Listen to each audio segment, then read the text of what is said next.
국가통계국에 따르면 지난달 중국의 외국인 직접 투자 FDI는 1년 전보다 29.1% 감소한 것으로 나타났고, 지난해 6월 이후 12개월 연속 하락세로 특히 감소폭이 점차 커지고 있어 탈중국 기조는 명확해지는 모습을 보이고 있는데, 구글은 사이버 보안업체 위즈를 31조에 인수 추진 중이며, 트럼프는 사건 이후 바이든을 비판하는 기존 전대 연설문을 버리고 통합을 강조하는 연설문으로 수정하였다고 전하였으며, 한국 3대 선박엔진 회사 중 HD한국조선해양이 STX중공업을 인수하기로 결정하며 한국 선박엔진 회사는 두 곳으로 집약되게 되었습니다. 2024년 7월 16일 화요일, 누워먹는 세계 경제 소식 5개 시작합니다. 공포탐욕지수 미국 증시는 61로 상승, 코인은 65로 상승.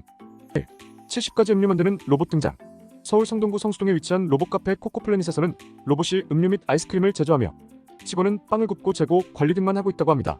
뉴로메카는 70가지 음료 제조가능 로봇 개발로 로봇 카페 가맹 사업을 검토 중인 데다 연내 교촌치킨 100개 이상 점포에 튀김 로봇 공급 계획을 발표하였고, 조선 로보틱스는 메가커피와 바디프렌드 라운지에 카페 로봇 도입 확대, VD 컴퍼니는 서빙 로봇 매장 도입 등으로 지난해 1만 곳을 돌파하였고, B로보틱스는 3월 기준 3,100여 대 서빙 로봇을 보급하였다고 밝혔습니다.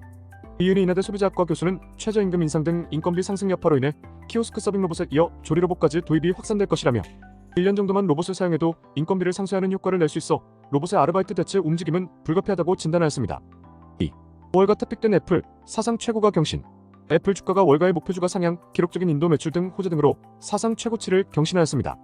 애플의 시총이 약 3.6조 달러로 늘며 시총 2위인 마이크로소프트와의 격차도 더욱 벌어졌는데, 워렌 버핏의 버크셔에서의 주가 또한 그 덕분에 사상 최고치를 달성하였습니다.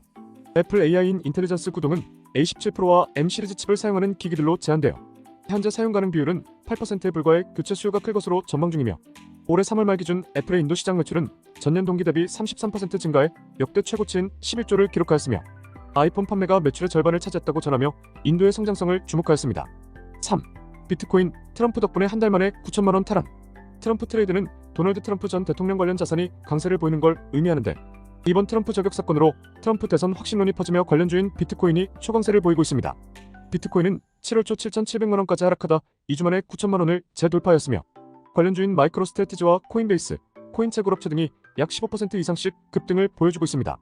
국내 증시에서도 업비트 회사인 두나무 지분을 보유해 비트코인 테마주로 분류되는 우리기술투자와 하나투자증권도 각각 올랐는데, 7월 초부터 주기적으로 비트코인 관련 저점 분위기이니 자료를 언급드리며 좋아하시는 분들은 한두 달간만이라도 나눠 모아보시길 언급드렸던 것이 급격히 올라 아쉽지만 일부 모아보셨던 분들은 축하드립니다. 4.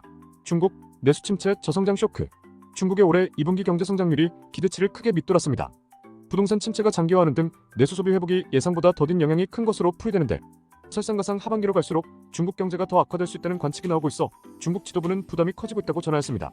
국가통계국에 따르면 지난달 중국의 외국인 직접 투자 FDI는 1년 전보다 29.1% 감소한 것으로 나타났고, 지난해 6월 이후 12개월 연속 하락세로 특히 감소폭이 점차 커지고 있어 탈중국 기조는 명확해지는 모습을 보이고 있는데, 5년 주기로 열리는 당대회 사이에 총 7번 열리는 전체회 중 3번째인 삼중전회가 반년 늦게인 올 15일에 개막하였는데, 성장 둔화에 대한 우려가 커지며 경기 부양책이 나올지에 관심도 주목되었지만, 현실적으로 파급적인 대규모 경기 부양책이 더는 나올 수 없는 구조라고 대다수 전문가는 보고 있다고 전하였습니다.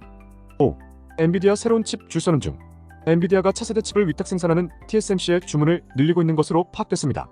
대만 언론과 업계에 따르면 TSMC의 블랙엘 GPU 생산 주문량을 25% 늘렸는데, 블랙엘은 산화노 공정으로 제조되며 B100과 B200 두 개를 합친 GB200이 대표적으로 있으며, GB200은 거대한 어모델 추론 능력에서 기존 H100보다 성능이 30배나 높고 비용과 에너지 소비는 25분의 1 정도라 돈을 쌓아놓고 있는 빅테크들의 수요는 줄을 서고 있다고 하는데, 업계 관계자는 공급이 수요를 못 따라간다며 내년 GB200 출하량은 100만 개를 넘어설 것이라고 전하기도 하였습니다. 블랙엘 B100은 약 4,500만 원, GB200은 약 9천만 원을 예상하고 있고, TSMC 입장에서는 그간 생산한 제품 중 가장 비싸다 보니 2분기 순이익이 작년보다 약 30% 늘어난 10조 원에 달할 것으로 추정하기도 하였습니다. 현재 TSMC 시총은 약 1,330조 원으로 올해 순이익 40조 원을 달성 시 수익 대비 시총은 약 33배인 상황입니다. 오늘의 한 줄. 비트코인 노드는 전 세계에 약 6만 개가 있으며 30만 원이면 설치가 가능하지만 코인은 따로 나오지 않는데, 강제 하드포크 움직임이 나타나더라도 현재 비트코인 체제를 유지할 수 있게 해주는 힘으로서 존재한다고 보시면 됩니다. 구글은 사이버 보안업체 위즈를 31조에 인수 추진 중이며, 트럼프는 사건 이후 바이든을 비판하는 기존 전대 연설문을 버리고 통합을 강조하는 연설문으로 수정하였다고 전하였으며, 한국 3대 선박엔진 회사 중 HD한국조선해양이 STX중공업을 인수하기로 결정하며 한국 선박엔진 회사는 두 곳으로 집약되게 되었습니다. 매일 누워먹는 경제 소식을 듣고 싶으시다면 구독, 좋아요 부탁드리겠습니다. 감사합니다.